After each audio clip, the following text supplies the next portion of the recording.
Kami langsung bergabung bersama Lis Pratiwi yang akan melaporkan langsung dari Polda Metro Jaya untuk jalannya pemeriksaan. Lis, apakah pemeriksaan Joko Driono ini sudah berlangsung?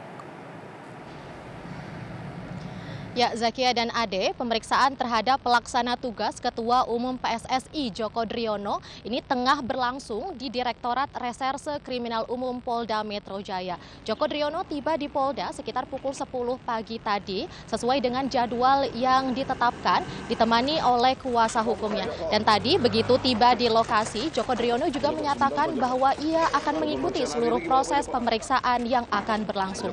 Dan hingga saat ini belum ada keterangan resmi terkait berapa banyak pertanyaan yang akan diajukan maupun berapa lama proses pemeriksaan akan berlangsung. Namun dari informasi yang kami terima bahwa pemeriksaan pada hari ini berkaitan dengan meminta keterangan kepada Joko Driono terkait ada atau tidaknya kesengajaan dalam pengerusakan dan juga penghilangan barang bukti berupa dokumen keuangan Persija dalam kasus pengaturan skor di sepak bola Indonesia.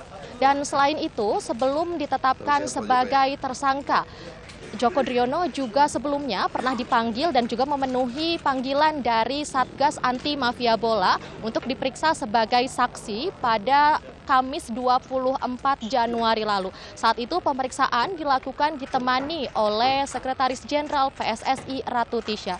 Dan hingga pada hari ini, selain Joko Driono, polisi juga sudah menetapkan 15 orang tersangka lain dalam kasus pengaturan skor di Liga 2 dan juga Liga 3.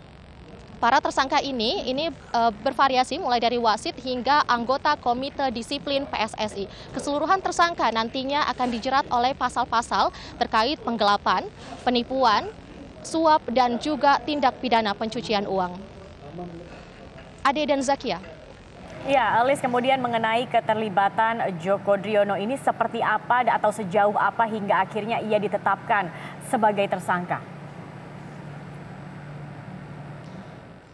Ya, Zakia, terkuaknya kasus pengaturan skor di sepak bola Indonesia bermula dari adanya laporan mantan manajer Persibara Banjarnegara pada 16 Desember lalu.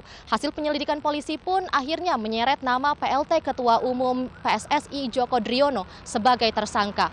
Penetapan ini bermula dari adanya laporan oleh 3 orang tersangka lain, yakni NM selaku sopir dari Joko Driono, M office boy dari Persija, dan juga AG office boy dari PSSI. Ketiganya mengaku diperintah untuk melakukan pengerusakan barang bukti. Hasil penyelidikan polisi juga menemukan bahwa aktor intelektual di balik pengerusakan barang bukti tersebut adalah Joko Driono.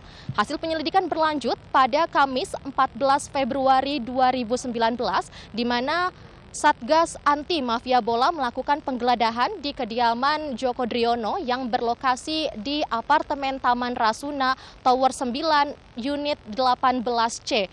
Penggeledahan tersebut menemukan beberapa barang bukti, diantaranya ada 75 item yang disita sebagai barang bukti, diantaranya adalah laptop, buku tabungan, rekening, kartu kredit, kemudian ada dokumen-dokumen terkait pertandingan dan juga PSSI. Dan 1 hari usai penggeledahan dilakukan, tepatnya pada hari Jumat 15 Februari 2019, polisi pun menetapkan PLT Ketua Umum PSSI Joko Driono sebagai tersangka.